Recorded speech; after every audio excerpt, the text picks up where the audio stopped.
L'ennemi vous étudie, l'ennemi vous connaît.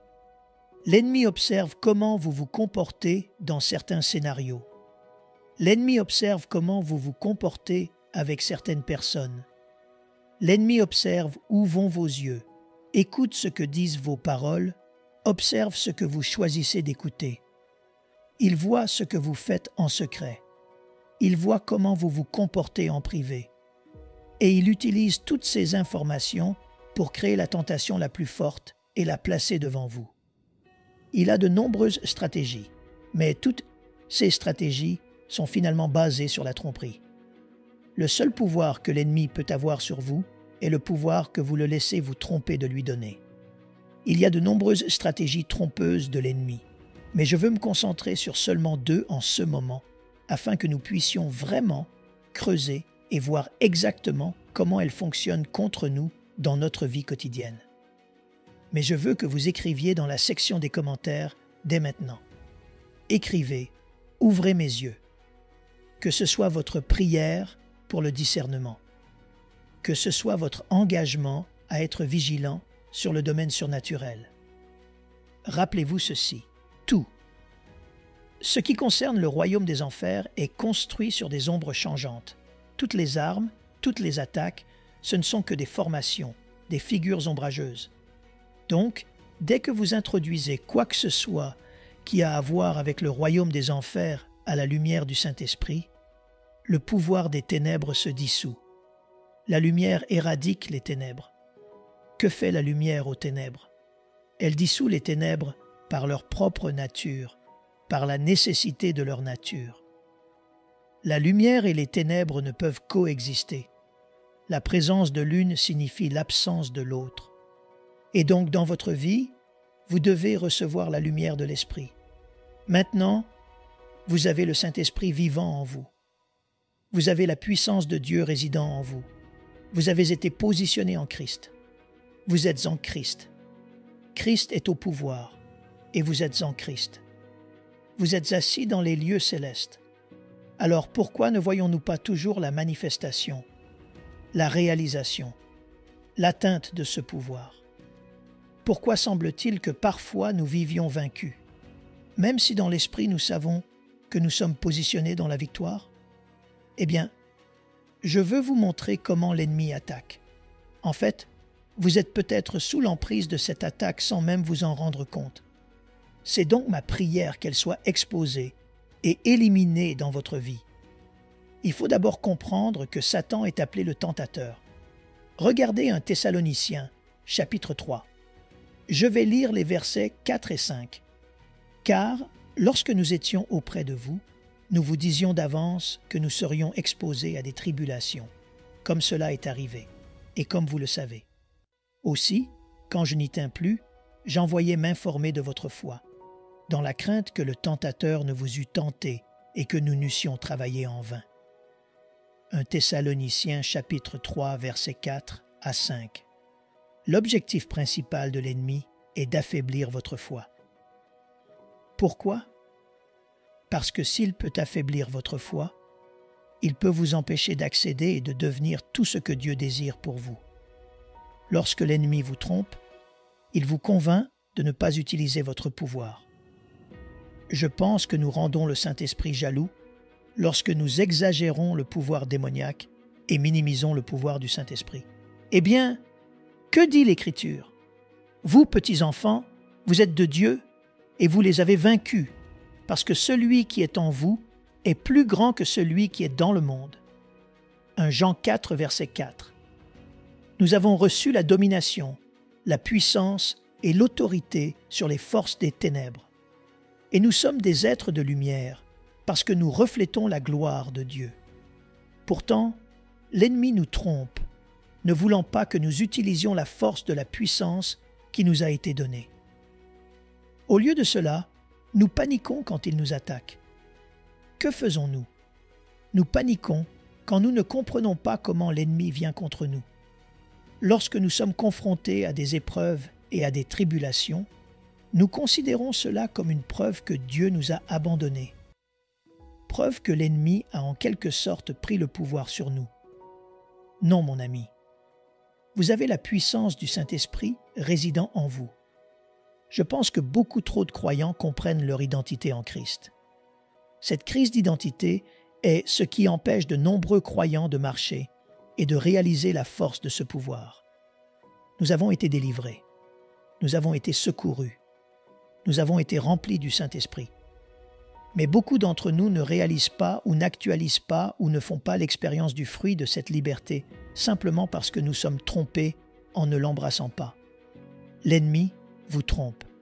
Il exagère son pouvoir sur vous. Il veut que vous vous sentiez liés. Il veut que vous vous sentiez maudits. Il veut que vous ayez l'impression qu'il est cette grande force immense au-dessus de vous que vous ne pouvez pas briser, peu importe à quel point vous essayez. C'est un mensonge de l'ennemi. Vous êtes maintenu en place parce que vous ne réalisez pas le pouvoir qui vous a été donné. Et donc l'Écriture l'appelle le tentateur. Alors que fait-il? Il place devant nous les choses qui, selon lui, nous feront choisir le péché plutôt que Dieu. Eh bien, pensez à Matthieu 4. Lorsque Jésus a été tenté dans le désert, l'ennemi a tenté 3 fois de lui offrir quelque chose qui satisferait les envies de la chair. Eh bien, Jésus, bien sûr, a résisté. Mais la vérité est que si le péché était un produit, les démons seraient des vendeurs. Mais voici la réalité. Bien que les démons puissent vous tenter, ils ne peuvent pas pécher à votre place. Bien des fois, les chrétiens essaient de rejeter la faute de leurs décisions pécheresses et désobéissantes sur les puissances démoniaques. Eh bien, je ne peux pas arrêter de faire ça parce que c'est un démon. Et je ne peux pas être délivré de ce démon parce que je ne comprends pas le secret du pouvoir du démon. Et c'est le système de croyance sous lequel de nombreux croyants sont bloqués. Ils ne se libèrent jamais parce qu'ils ne réalisent tout simplement pas tous les mensonges auxquels ils ont déjà cru. Ils accordent la prémisse qu'ils sont sous le pouvoir de l'ennemi. Ils accordent la prémisse que l'ennemi a un certain contrôle sur eux, négligeant complètement la réalité du fruit de l'esprit, qui est la maîtrise de soi. Et donc, nous qui avons le Saint-Esprit, avons le contrôle sur nous-mêmes. Mais ce que fait l'ennemi, c'est présenter le péché. Ce que fait l'ennemi, c'est essayer de rendre le péché attirant, comme il l'a fait dans le jardin d'Éden. Le serpent n'a pas mangé ce fruit à la place d'Ève. Ève en a mangé, Adam en a mangé. Mais le serpent a parlé. Le serpent a utilisé ses paroles. Qu'est-ce que c'est? C'est de la tromperie. Rappelez-vous ceci, toute tentation réussie est finalement enracinée dans une sombre tromperie. Toute tentation réussie est finalement enracinée dans une sombre tromperie. Pourquoi? Parce que vous croyez d'une manière ou d'une autre au mensonge selon lequel ce péché vous satisfera. Vous croyez que cela vaut la peine d'échanger la précieuse communion que vous avez avec Dieu contre tout ce que l'ennemi vous offre. Alors l'ennemi le présente, et il ne vous tentera pas avec quelque chose qui ne vous tente pas. Pensez à ceci. L'ennemi vous étudie. L'ennemi vous connaît. L'ennemi observe comment vous vous comportez dans certains scénarios. L'ennemi observe comment vous vous comportez avec certaines personnes. L'ennemi observe où vont vos yeux, écoute ce que disent vos paroles, observe ce que vous choisissez d'écouter. Il voit ce que vous faites en secret. Il voit comment vous vous comportez en privé. Et il utilise toutes ces informations pour créer la tentation la plus forte et la placer devant vous. Et donc, l'ennemi ne vous tentera pas avec quelque chose qui ne vous tente pas.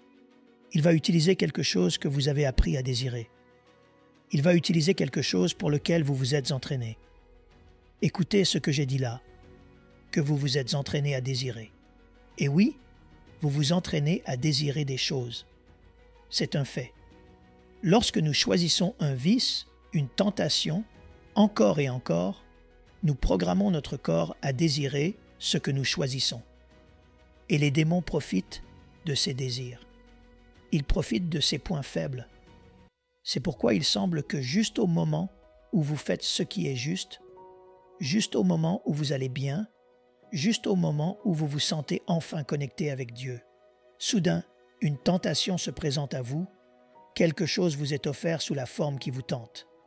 Maintenant, Jacques chapitre 1 verset 14 dit « Mais chacun est tenté quand il est attiré et amorcé par sa propre convoitise. » Nous voyons donc là que nous ne pouvons pas rejeter la faute sur les puissances démoniaques.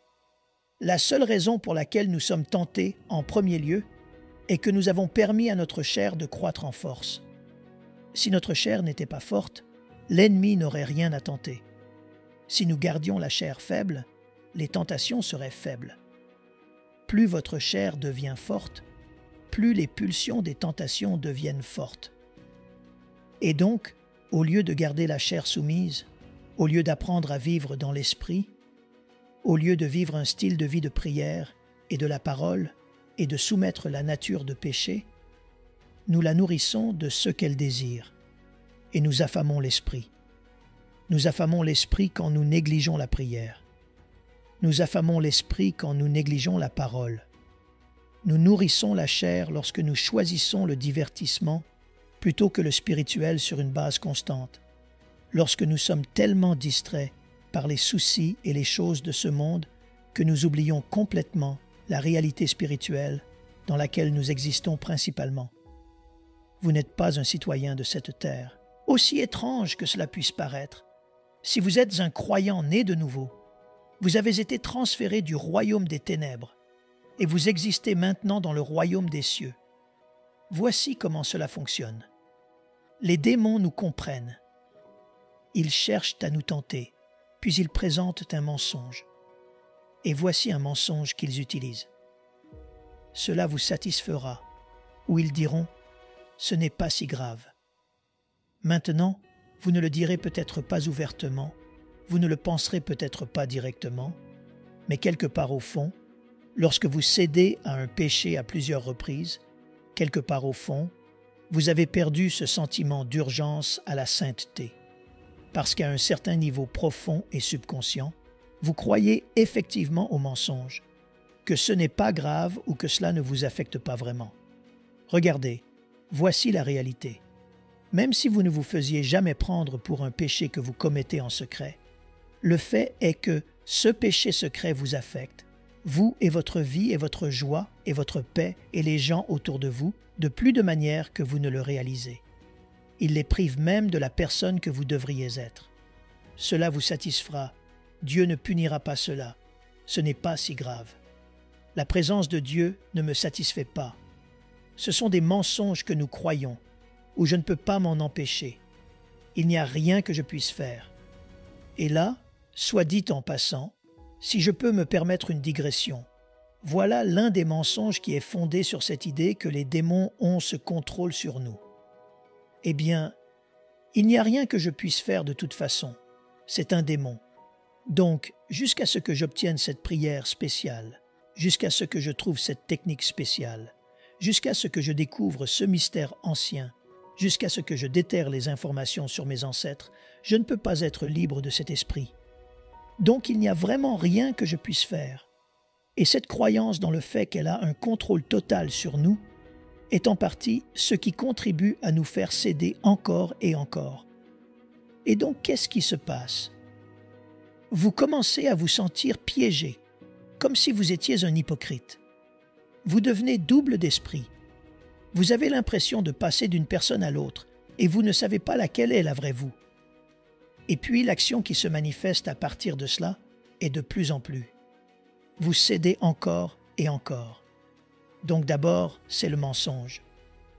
Une fois que vous croyez au mensonge, cela devient une tromperie. Cela conduit alors à un sentiment d'être piégé, d'être un hypocrite, d'être double d'esprit, de condamnation, de culpabilité, de honte. Et cela aggrave le problème. Et donc quand vous ressentez de la condamnation, de la culpabilité et de la honte, que faites-vous? Vous vous éloignez de Dieu. Et en vous éloignant de Dieu, vous renforcez la chair. Et devinez quoi? Elle gagne plus de pouvoir pour pécher. Et puis vous vivez dans cet état d'hypocrisie. Vous péchez de plus en plus. Et que résulte-t-il de ce péché encore et encore, de ce péché constant? Eh bien, vous formez une habitude. Et que devient cette habitude? Cette habitude devient un cycle de vie où pendant 6 mois, vous faites le bien. 2 semaines, vous retombez dans le péché. Et puis 2 semaines, vous faites ce qui est bien. Et puis 6 mois, vous retombez dans le péché. Cela va et vient, et vous traversez des cycles. Juste au moment où vous pensiez être libre, vous y retombez. Pourquoi? Parce que lorsque vous êtes enfin libre, vous ne vivez pas de manière à garder la chair soumise. De nombreux croyants ne réalisent pas qu'une fois que vous êtes libre, vous devez continuer à marcher dans la soumission à Dieu afin de rester à l'écart de cette tentation. Alors que commence-t-il à se passer? Un mode de vie secret, des habitudes pécheresses, une conscience coupable. Vous vous sentez loin de Dieu. Et voici le problème. Les gens essaient de ne s'attaquer qu'aux symptômes, et c'est là qu'ils viennent me voir ou voir un prédicateur, ou peut-être qu'ils sont venus vous voir avant. Ils disent « Hé, je suis aux prises avec ce problème particulier et je n'arrive pas à surmonter ce péché. » Ou « Je suis aux prises avec cette habitude particulière et je ne peux pas surmonter cette habitude. » Et j'ai un problème avec ce genre d'attitude, ce genre d'état d'esprit, ces sortes de pensées. Quelle que soit la façon dont le péché se manifeste, nous avons des problèmes avec cela, et ils deviennent habituels dans nos vies, et nous nous sentons coincés. Voici le problème. Vous vous attaquez aux symptômes. Vous voulez vous attaquer à l'habitude elle-même, et vous devriez le faire. Vous voulez vous attaquer au péché lui-même, et vous devriez le faire, tout en négligeant la racine. Et vous ne devriez pas négliger de vous attaquer à cette racine. Vous devez vous attaquer non seulement au résultat, mais aussi à la racine. Non seulement aux symptômes, mais aussi à la source. Pas seulement le chaos, mais la cause du chaos. Qu'est-ce que c'est? C'est le mensonge auquel vous croyez. Cela revient à, vous le voyez maintenant, la tromperie. Cela revient à cet endroit où vous réalisez « Oh mon Dieu, je crois un mensonge ». Cela pourrait être que vous croyez que le péché vous satisfera. Il se peut que vous pensiez que vous n'avez pas le choix, que vous devez pécher. Il se peut que vous pensiez que ce n'est pas grave. Il se peut que vous pensiez que vous ne serez jamais libre de cela, donc vous pourriez aussi bien céder de temps en temps. Ce sont les mensonges qui vous tiennent liés. Et finalement, tout cela qui cède à la tentation est enraciné dans cette tromperie. La tentation est une forme de tromperie, parce que vous devez d'abord remettre en question la parole avant de contredire la parole par votre style de vie. Et donc, quelque part là-dedans, vous croyez un mensonge. Si vous êtes lié, il y a un mensonge auquel vous croyez. Point final. Jésus a dit, « Vous connaîtrez la vérité, et la vérité vous... » Écrivez-le dans les commentaires. La vérité vous affranchira. Alors, si je suis encore lié, si c'est la vérité qui me libère et que je suis encore lié, alors si je suis lié, il y a une vérité à laquelle je ne suis pas encore parvenu à croire. Pourtant, les gens veulent encore une fois s'attaquer à l'extérieur. Ils veulent s'attaquer à l'habitude elle-même alors qu'ils doivent regarder à l'intérieur et dire « Ok, quel est le mensonge auquel je crois ?» Et c'est là que la repentance entre en jeu. Mon Dieu, nous, en tant qu'Église, avons grandement mal compris ce qu'est la repentance et ce qu'est le renoncement. Parce que nous imaginons que la repentance consiste à se détourner de quelque chose, ce n'est pas ce que cela signifie. Maintenant, n'entendez pas ce que je ne dis pas. Je suis tout à fait d'accord que nous devrions nous détourner du péché. Mais se détourner du péché, c'est renoncer au péché. Se repentir, c'est changer d'avis. C'est un changement d'esprit qui aboutit à renoncer, à abandonner, à se détourner du péché. Mais beaucoup de gens essaient de s'attaquer à l'habitude avant de s'être attaqués à l'état d'esprit. Alors à quoi ressemble la repentance? Eh bien, la repentance ressemble à ceci. Seigneur, je suis d'accord que ce péché est mal. Je suis d'accord qu'il est mauvais sous toutes ses formes. Je suis d'accord qu'il est mauvais dans toutes ses mesures. En d'autres termes, je ne vais pas me permettre ou permettre à ma chair un peu de soulagement ici et là. Et je suis d'accord qu'il doit partir une fois pour toutes. Et jusqu'à ce que vous en arriviez au point où vous reconnaissez que cela vous détruit, que vous le voyez ou non. Et de toute façon, cela contredit la nature de Dieu. Une fois que vous êtes parvenu à être d'accord avec Dieu, cette chose doit partir maintenant. Cette chose doit partir sous toutes ses formes, et cette chose doit partir pour toujours. Eh bien, maintenant vous vous êtes repenti quand vous en êtes venu à vraiment croire cela. Maintenant vous vous êtes repenti. Une fois que vous vous repentez, alors vous pouvez renoncer. Qu'est-ce que renoncer? Non, mon ami. Renoncer ne consiste pas à prendre une liste comme celle-ci et à dire « je renonce à ceci »,« je renonce à cela »,« je renonce à ceci ». Je veux dire, vous pouvez le faire si vous voulez. Il n'y a rien de mal à cela. Mais ce n'est pas ce qu'est renoncer. Renoncer, c'est abandonner. Renoncer, c'est vraiment se détourner. Mais beaucoup de gens essaient de se détourner du péché avant d'avoir changé d'avis sur le péché, et puis ils restent coincés dans une bataille avec eux-mêmes. C'est pourquoi vous devez en arriver au point où vous avez enlevé toute tromperie. Avec l'aide du Saint-Esprit, identifiez ce mensonge à la racine. Qu'est-ce que je crois sur le péché qui me donne, à moi et à ma chair, la permission d'y céder? Qu'est-ce que je crois sur le péché qui donne à ma chair la permission de s'y engager? Et une fois que vous avez identifié ce mensonge, eh bien, maintenant, vous pouvez vraiment y renoncer. C'est donc la tentation. C'est l'une des attaques de l'ennemi. Maintenant, regardez ceci. Regardez ceci. Et soit dit en passant, 1 Corinthiens 10, verset 13 indique clairement que Dieu fournit une issue. C'est l'Écriture. Il n'y a pas de tentation qui vient contre vous dont Dieu n'a pas fourni une issue. Nous sommes donc sans excuse ici. Laissez-moi le redire. Nous sommes sans excuse. Je vais regarder droit dans la caméra et vous le dire. Je sais que cela en offensera certains, mais je préfère vous offenser avec la vérité que vous réconforter avec le mensonge. Je préfère vous offenser dans la liberté que vous mentir et vous regarder rester dans la servitude. Voici la vérité. Personne ne choisit de pécher pour vous, sauf vous. Non, ce n'est pas un esprit qui pêche pour vous. Non, ce n'est pas une force démoniaque qui vous oblige à désobéir à Dieu. Nous devons grandir. Et si vous ne sortez pas de cet état d'esprit, vous ne serez jamais libre. Écoutez-moi dire ceci encore une fois. Si vous ne sortez pas de cet état d'esprit, vous ne pouvez pas être libre. Pourquoi? Parce que vous rejetterez constamment la faute de votre chair indisciplinée sur les démons. Maintenant, je sais que ce n'est pas populaire à dire, mais je vous aime et je veux vous voir aller librement. Et cela me brise le cœur chaque fois que je reçois un message de quelqu'un qui dit « Je suis aux prises avec cette dépendance. Je suis aux prises avec cette lutte depuis des années et je n'arrive tout simplement pas à la briser. » Et cela me brise le cœur de voir qu'on leur a menti encore et encore, mon ami. Oui, il y a la grâce. Oui, il y a la miséricorde. Non, ce n'est pas un message de condamnation, parce qu'il y a de l'espoir.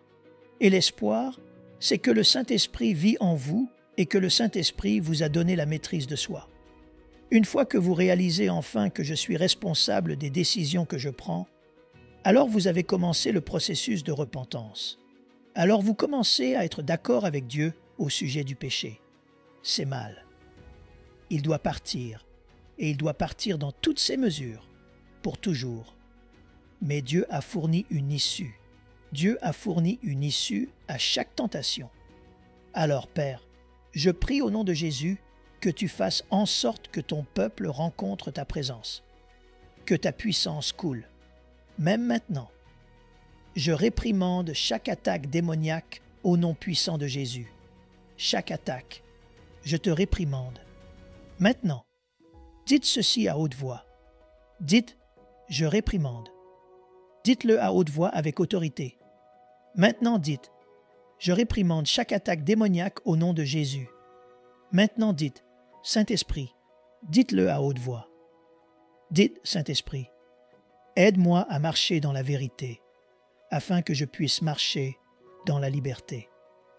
Maintenant, Saint-Esprit, que ta puissance coule à travers eux, qu'ils te sentent proche. Allez, tendez vos mains vers les miennes. Demandez-lui de toucher votre vie en ce moment. beaucoup d'entre vous ressentent, comme un poids lourd qui pèse sur la pièce.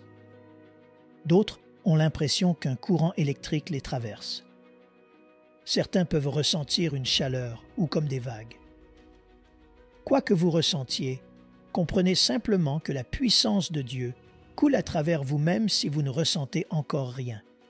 Peu importe. Par la foi, recevez simplement. Merci Jésus. Nous t'honorons et te bénissons. Nous t'honorons et te bénissons. Je veux que vous le disiez parce que vous le croyez. Tapez-le dans les commentaires, dites Amen. Et je vais vous mettre au défi, avant que vous n'éteigniez cette vidéo ou que vous ne cliquiez sur autre chose, juste un instant, écoutez-moi afin que vous puissiez faire partie de ce que Dieu fait à travers ce ministère. Nous, en tant que ministère, croyons qu'il est temps que le monde voie la puissance du Saint-Esprit. L'Évangile de Jésus-Christ doit être prêché, surtout maintenant dans cette génération. Il y a tellement de ténèbres qui imprègnent notre monde. Nous portons la lumière, et partout où nous portons la lumière de l'Évangile, des vies sont transformées. Les gens sont sauvés, guéris, délivrés. La vérité les libère. Nous aimerions vous donner l'opportunité de faire de Jésus le Seigneur de votre vie. Voulez-vous bien prier avec moi? Dites Seigneur Jésus, je me repens de mes péchés. Viens dans mon cœur. Je fais de toi mon Seigneur et Sauveur. Et merci Seigneur pour le baptême du Saint-Esprit en moi. Dans le nom de Jésus. Par cette simple prière, nous croyons que le Saint-Esprit vous conduit sur le chemin de la nouvelle naissance. Allez dans une bonne église dont le fondement est la parole de Dieu, passez par les eaux du baptême et donnez à Dieu la première place. Nous espérons de tout cœur que ce message vous encouragera. Si vous connaissez quelqu'un qui puisse être encouragé, s'il vous plaît, envoyez-le lui pour nous aider à atteindre plus de gens et à propager l'Évangile. Édifions le corps de Christ ensemble. Appuyez sur la cloche des notifications et merci infiniment de nous soutenir en vous abonnant à notre chaîne. N'hésitez pas à laisser vos requêtes de prière dans la section des commentaires. Sachez que même si vous ne voyez pas de réponse à votre requête, que ce soit sur YouTube, email, Facebook ou sur Messenger, nous avons prié pour vous. Nous invitons humblement le corps de Christ à soutenir chaque requête en écrivant une prière dans la section commentaires. Tenez-vous ferme dans la foi avec nous pendant que nous prions. Que la grâce et la paix du Seigneur Jésus-Christ soient avec vous tous et qu'il vous bénisse merveilleusement.